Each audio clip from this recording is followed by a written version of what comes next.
بس کر لو اسی کا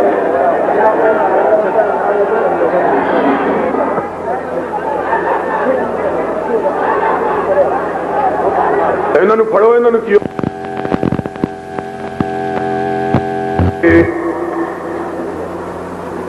آپ حضرات کے سامنے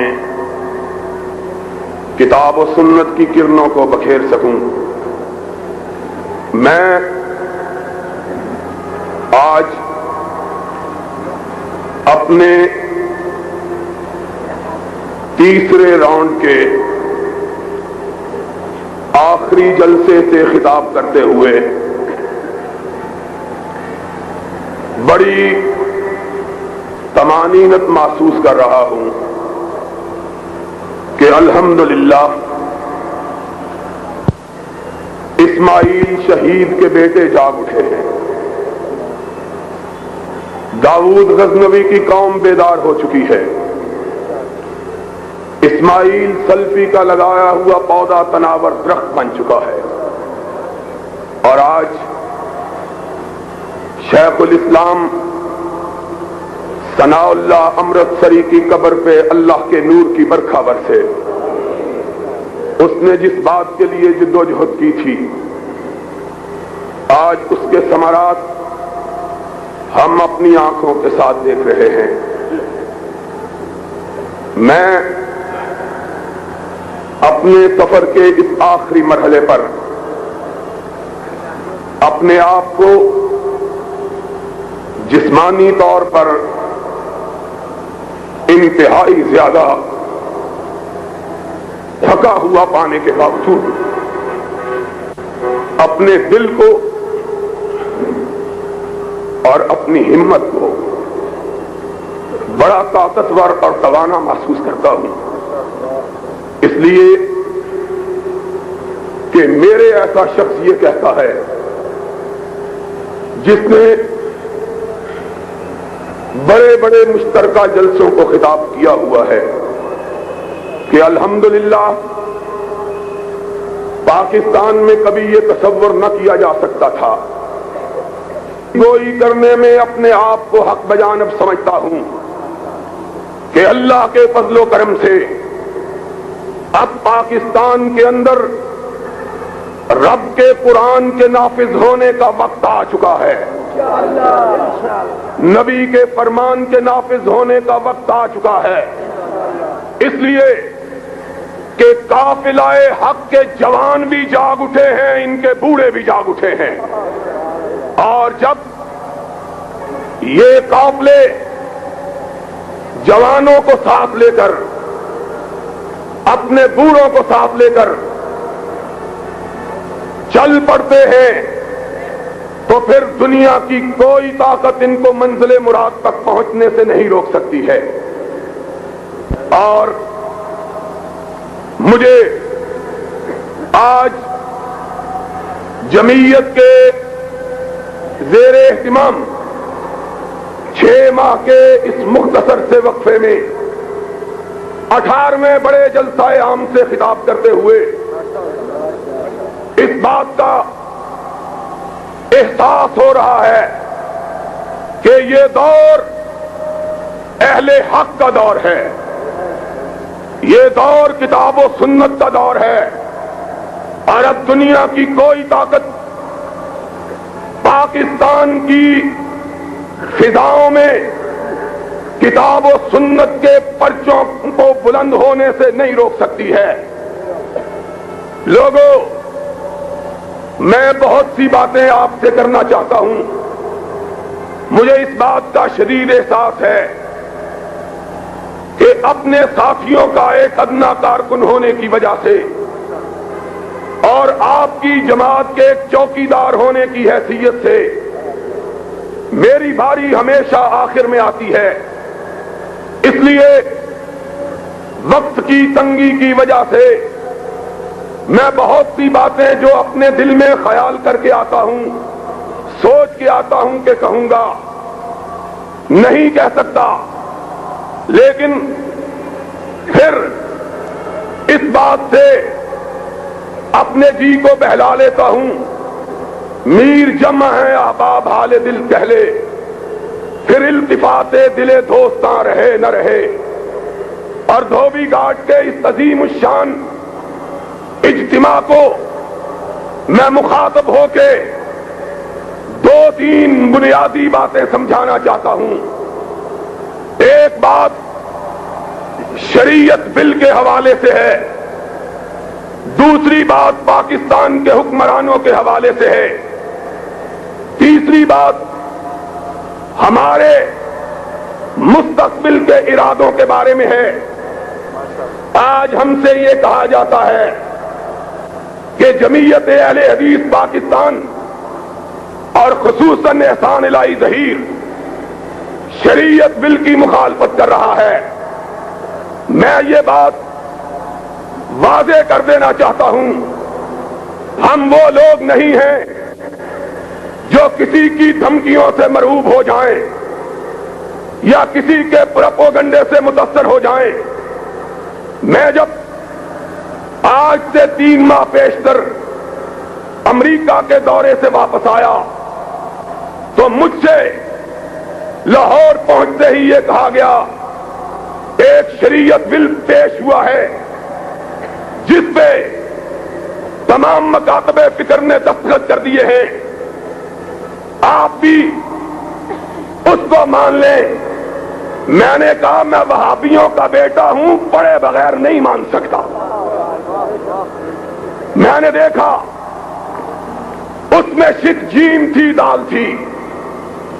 میں نے کہا میں وہ آدمی ہوں جس کا یہ عقیدہ ہے کہ حضرت امام ابو حنیفہ رحمت اللہ علیہ فقہا میں انتہائی اعلیٰ عرفہ مقام رکھتے ہیں، اور جو شخص ان کی شان میں کسی قسم کی تنقید کرتا ہے، میرا عقیدہ یہ ہے کہ وہ اہل حدیث تو بڑی بات ہے، مسلمان بھی نہیں ہے، لیکن سن لو اس کے ساتھ ہی میرا عقیدہ یہ ہے کہ کائنات کے اندر اگر معصوم رب نے کسی کو بنایا ہے تو صرف آمنہ کے لال کو بنایا ہے اور کسی کو نہیں بنایا۔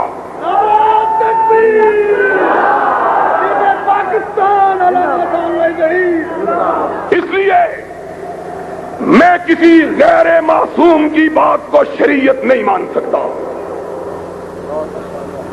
مجھ کو قتل کرو، دار پہ کھینچو مجھ کو قتل کرو، دار پہ کھینچو مجھ کو، میں نے یہ جرم کیا ہے کہ میں سچ بولتا ہوں۔ تمہارے جی میں جو آئے کہہ لو، لیکن ہمارے جیتے جی قرآن کے علاوہ، رحمت کائنات کے فرمان کے علاوہ کسی بات کو شریعت قرار دیا جا سکتا میں نے نہیں، اور میرے تو اکابر نے، میرے اسلاف نے اس وقت یہ نعرہ رستاخیز بلند کیا تھا جب واقعی حق کہنے کے جرم میں لوگوں کو پھانسی پہ لٹکایا جاتا تھا، اور اس وقت انہوں نے اس حقیقت کا اظہار کیا تھا جب بر صغیر پاکستان اور ہندوستان کی بستیوں میں وہابی ٹاما ٹاما ہوتا تھا، کسی میں ایک، کسی میں دو، انہوں نے یمین اور یسار کو نہ دیکھا۔ اور آج تو میں کہتا ہوں، گئے دن کے تنہا تھا میں انجمن میں، یہاں اب میرے راستاں اور بھی ہیں۔ میں تو اس دور میں ہوں کہ اللہ کے فضل و کرم سے خیبر سے لے کر کراچی تک اہل حدیث اس ملک میں اپنی قوت اور طاقت کو منوا چکے، اور حفیظ کے الفاظ میں حفیظ اہل زباں کب مانتے تھے؟ بڑے زوروں سے منوایا گیا ہوں، منوایا ہے ہم نے اپنے آپ کو۔ اب دنیا کی کوئی طاقت اس ملک میں اہل حدیث کی قوت اور طاقت سے انکار کرنے کی جرأت نہیں کر سکتی۔ یزدانی نے بات کہی تھی، وہ دن گئے جب اہل حدیثوں کے سر خیل نام نہاد سربراہ انگوٹھا لگانے والے ہوتے تھے۔ آج تمہیں ان اہل حدیثوں سے پالا پڑا ہے، خدا کے فضل و کرم سے، جو تمہیں برس ہا برس تک پڑھا سکتے، درس دے سکتے ہیں۔ اور میں نے یہ بات میں نے کہی، سنو، بے جیم دال تم نے رکھا، بے ٹھیک ہے، جیم غلط ہے، دال غلط ہے، میں نہیں مانتا۔ میرے امیر نے کہا میں نہیں مانتا، میرے یاروں نے کہا ہم نہیں مانتے، اور کہتے ہیں ان کی حیثیت ہی کوئی نہیں، حیثیت ہی کوئی نہیں تو پھر تکلیف کس بات کی ہے؟ ہمارے بغیر منوا کے ذرا دکھاؤ تو صحیح، اور یہی چراغ جلیں گے تو روشنی ہوگی۔ اور ان کو چہروں کو مت دیکھو کہ شام ہی سے بجھا سا رہتا ہے، دل ہوا ہے چراغ مفلس کا۔ کوئی اہل حدیث کی نمائندگی کا دعویٰ نہیں کر سکتا، چاہے کسی کے کندھے پہ سوار ہو کے آ جائے۔ اور اہل حدیث وہی ہے جو نہ غیروں کا سہارا لے نہ دوسروں کا سہارا لے، وہ وہی بات کہے جو قرآن میں موجود ہو، محمد کے فرمان میں موجود ہو۔ کہیں گے تمہارے مان گئے، ہم نے کہا جو مان گئے وہ جان سے گئے، اور جو مان گئے وہ جان سے پہچان سے بھی گئے۔ اگر کبھی ان کا راستے میں چلتے ہوئے ایکسیڈنٹ ہو جائے، کئی دن ان کی لاش سرد خانے میں پڑی رہے، کسی کو پتہ ہی نہیں چلے کہ مرنے والا کون تھا، تم کیا بات کرتے ہو؟ سنو، پھر ہماری للکار گونجی، ہم نے کہا سن لو، ہم نے اس ملک کو قرآن و سنت سے وابستہ رکھنے کی قسم کھائی ہے۔ اونچی کہو، قرآن و سنت سے وابستہ رکھنے کی، ہاتھ بلند کر کے کہو، ہم نے قرآن و سنت سے وابستہ رکھنے کی قسم کھائی ہے۔ دنیا کا کوئی شخص ہم سے غیر شریعت کو شریعت منوا سکتا نہیں۔ انگوٹھے لگا دیے، جنگ میں مضمون چھپا، لوائے وقت میں چھپا، آسان لائی زیر کی کیا حیثیت، اور جیم بھی ٹھیک، دال بھی ٹھیک۔ اور ایک مولوی صاحب نے کہا انگریز کے قانون سے تو اچھا ہے۔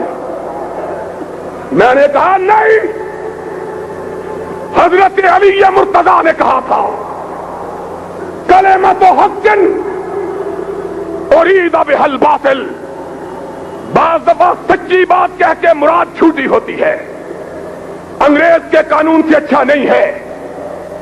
مجھ سے نوائے وقت کے نامہ نگار نے پوچھا کیوں؟ جواب چھپا، میں نے کہا انگریز کے قانون کو ہم نے کفر سمجھ کے مانا تھا، محمد کی شریعت سمجھ کے نہیں مانا تھا۔ ہم کو آج غیر شریعت کو شریعت منوانا، اور پھر ان فقیروں کی بات رنگ لائی، اور ہم مسکرائے کہ کیا عشق نے سمجھا ہے اور کیا حسن نے جانا ہے، ہم خاک نشینوں کی ٹھوکر میں زمانہ ہے۔ بڑی بڑی جماعتیں بسمل کی طرح تڑپ رہی تھی، کہہ رہے تھے بیڑا غرق ہو گیا ہے، استحسان لائی ظہیر نے سلپ پٹ کر دیا، پھر جواب ملا کوئی نہیں، ہم نے جلسے کیے، پاکستان کی ایک آدھ جماعت کو چھوڑ کر کسی جماعت کا اتنا بڑا جلسہ نہیں ہوا، اور جلسے ہوں گے۔ اور بولو جلسے، اونچی بولو جلسے، جلسے انشاءاللہ اہل حدیث کی قوت منوائی جائے گی۔ مانے پھر بورڈ بیٹھا، اب پھر بددیانتی برتی گئی ہے، ہم سے اسی لیے ناراض ہیں، ہم سے اسی لیے خفا ہیں کہ دنیا کا کوئی شخص ہم کو ورغلا نہیں سکتا، بہلا نہیں سکتا۔ اور حضرت صاحب وہ ہیں کہ شاعر نے کہا تھا کھلونے دے کے بہلائے گئے ہیں، تمناؤں میں الجھائے گئے ہیں۔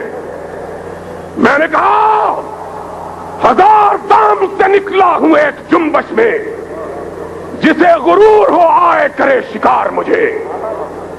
ان پڑھ لوگ بیٹھے، نہ اصول حدیث سے واقف، نہ اصول فقہ سے واقف، اور میری بات کا غصہ نہ کرنا، نہ اصول اسلام سے واقف، وگرنہ لوگوں اہل حدیثوں تم بھی سنو، اور میرے یار جو میری تقریر سننے آئے ہیں وہ بھی سنے۔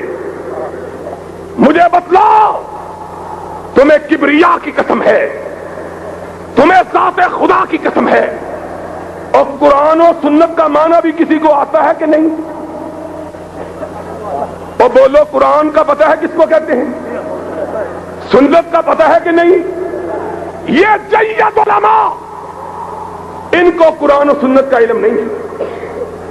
کیوں؟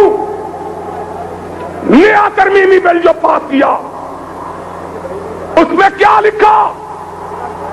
اس میں لکھا ہماری یلغار پہ، ہماری للکار پہ، اس پہ لکھا شریعت قرآن و سنت کا نام ہے، اور نیچے لکھا توضیح، نیچے لکھا توضیح، وضاحت۔ اور بتلاؤ قرآن و سنت کا معنی سمجھنے کے لیے وضاحت کی ضرورت ہے؟ بچے کو بھی بتاؤ، جو بچہ مسلمانوں کے گھر پیدا ہوتا ہے اس کو بھی معلوم ہے قرآن کس کو کہتے ہیں، سنت کس کو کہتے ہیں۔ لیکن لوگ بڑے دل فریب نعرے لے کے آئے، اور جانتے ہیں یہ قوم نعروں پہ بڑی الجھتی اور بڑی جلدی لک جاتی ہے۔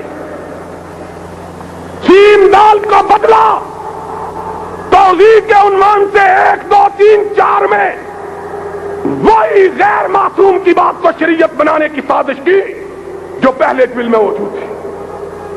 کہا قرآن و سنت کی توضیح کیا ہے؟ قرآن و سنت کے سمجھنے کے لیے خلفائے راشدین کی سنت نمبر 1 ٹھیک ہے، اہل بیت اعظام۔ کون اہل بیت اعظام؟ شیعوں کو خوش کرنے کے لیے کہا گیا کہ تشریح کے اندر نمبر 2 قرآن سمجھنے کے لیے اہل بیت اعظام کی ضرورت ہے۔ تیسری بات کہی گئی اجماع امت کی ضرورت ہے، اور جانتے ہو اجماع امت کسے کہتے ہیں؟ اجماع امت نام ہے قومی اسمبلی کے ممبروں کا۔ یہ ممبر جن بیچاروں کو الف کا نام کوکا بھی نہیں آتا، ان کو کہتے ہیں یہ اگر کوئی چیز کہہ دے تو یہ بھی کتاب و سنت ہے۔ چوتھی بات وہی کہی جو پہلے کہی تھی کہ مسلمہ فقہا اور مجتہدین کی آراء۔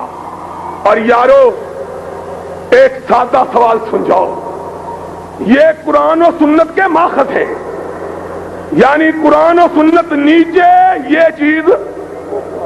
اور مجھے بتلاؤ ابو بکر نے قرآن سمجھا ہے کہ نہیں؟ فاروق نے قرآن و سنت کو سمجھا ہے کہ نہیں؟ ذی-النورین نے قرآن و سنت کو سمجھا کہ نہیں؟ علی مرتضیٰ نے قرآن و سنت کو سمجھا کہ اس وقت کون سے فقہا تھے جن کی رائے کی روشنی میں سمجھا تھا؟ بتلاؤ، جاؤ، بس ایک نگاہ پہ ٹھہرا ہے فیصلہ دل کا۔ اور پھر سن لو میری بات کہ شاید بقید عزیز یہ ساتھ نہ آ سکے. تم داستان شوق سنو اور سنائے ہم.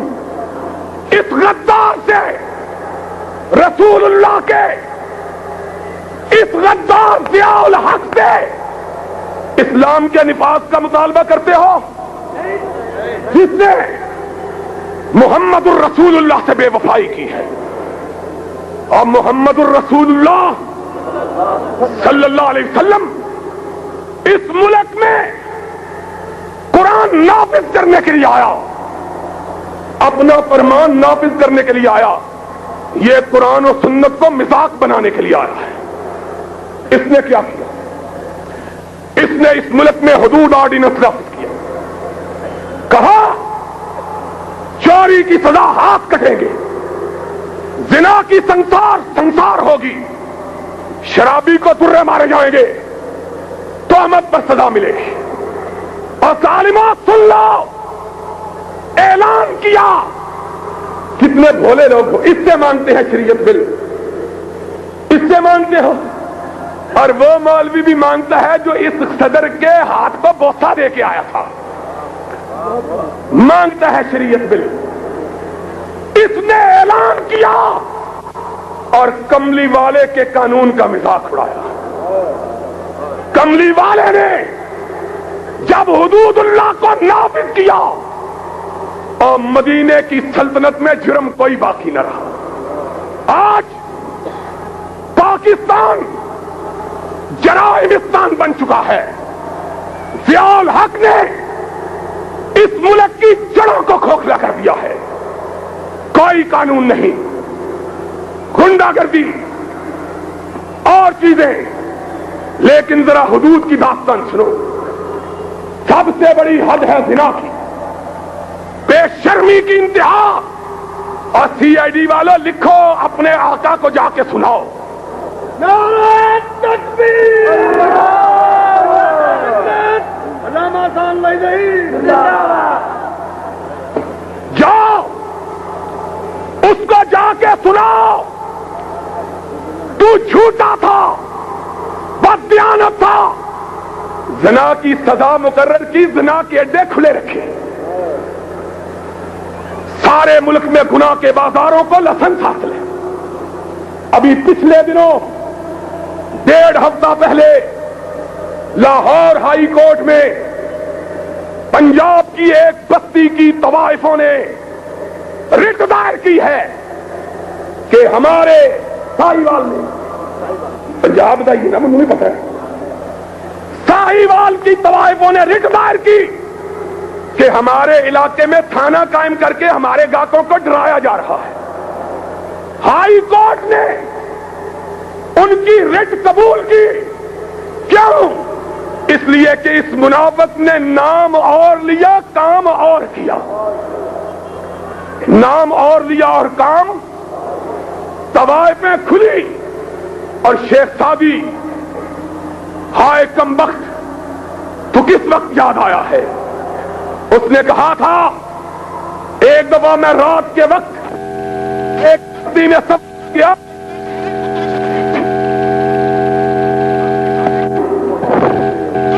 بری ہوئی، میں اجنبی گزرا، کتے مجھ کو کاٹنے کے لیے دوڑے. میں نے پتھر اٹھانا چاہا، پتھر نے زمین کا ساتھ چھوڑنے سے انکار کر دیا. کہنے لگے شیخ سعدی اللہ تیری عجب قدرت، یہ عجیب بستی کہ کتے کھلے ہوئے پتھر بندھے ہوئے، کتے کھلے ہوئے اور پتھر. طوائفوں کو اجازت ہے، زنا کی سزا مقرر ہے. سبحان اللہ. شراب قومی اسمبلی کے اندر اس ضیاء الحق کے وزیر پیداوار نے اعلان کیا کہ ضیاء الحق کی حکومت میں سن 86 کے اندر پاکستان میں اتنی شراب پیدا ہوئی ہے جتنی 39 سال میں کبھی نہیں بنائی گئی، اور جتنی 39 سال میں کبھی. میرے آقا نے کیا کہا تھا؟ منافق کی 3 نشانیاں. اذا حدث کذب، جب بات کرتا ہے تو جھوٹ بولتا ہے، جب وعدہ کرتا ہے تو وعدے کی، اس نے تو کعبے کا غلاف تھام کے وعدہ کیا تھا، 90 دن اب 9 سال بھی گزر گئے، اب بھی ہماری جان چھوڑنے کے لیے تیار۔ پھر اس نے کیا کیا؟ زکات و عشر کا قانون نافذ کیا، پتہ ہے کہ نہیں؟ اس قانون کو سرکاری اور درباری ملاؤں کے خریدنے کے لیے وقف کیا۔ آج میری مسجد کا مدرسہ، ایک حیرت کی بات سن لو، دھیان سے، سارے ملک کے مدرسوں کو گرانٹ ملتی تھی، میری اپنی مسجد تو ہے نہیں، میرے باپ کی نہیں، میرے دادا کی نہیں، میں تو وہاں جمعہ بھی مفت پڑھاتا ہوں، وہاں 80,000 روپیہ سالانہ دیتے تھے۔ جب پتا چلا امیر المومنین کو کہ یہ احسان اللہ ظہیر کی مسجد ہے، کہنے لگا زکات بند کر دو مدرسے کی، یا اس کو کہو حق کہنا چھوڑ دے۔ اور میں نے کہا جاہل، اور تجھ کو سمجھ ہی نہیں آئی، تو نے ہم کو جانا ہی نہیں، کعبے کے رب کی قسم یہ 80,000 کیا ہے؟ 80 لاکھ ہو، 80 کروڑ ہو، 80 ارب ایک طرف ہو، محمد کی بات ایک طرف ہو، میں 80 ارب کو اپنے بوٹ کی ٹھوکر پہ رکھوں گا۔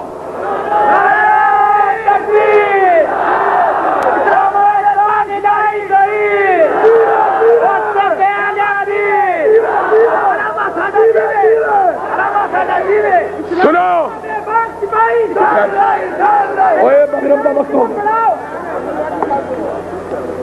80,000 میر صاحب میرے مدرسے کے منتظم آئے، میں نے ان کو کہا ضیاء الحق کہتے ہیں 80,000 کے بدلے میں حق کہنا چھوڑ دو، اس کو کہو احسان اللہ ظہیر جمعیت اہل حدیث سے تمہیں چندہ کر کے 80 لاکھ دے دیتا ہے، تو ہماری جان چھوڑ دے، ہم سے لے لو، ہم سے لے لو 80 لاکھ، ہماری ہماری جان چھوڑ دو۔ اس نے یہ حشر کیا، اپنے ہواری ملا ایک مدرسے کو 3 لاکھ روپے ایڈ دی۔ میں نے کہا اس میں تو ایک بچہ بھی نہیں پڑھتا، کہنے لگا میں خود دیکھ کے آیا ہوں، اس میں بڑے بچے تھے۔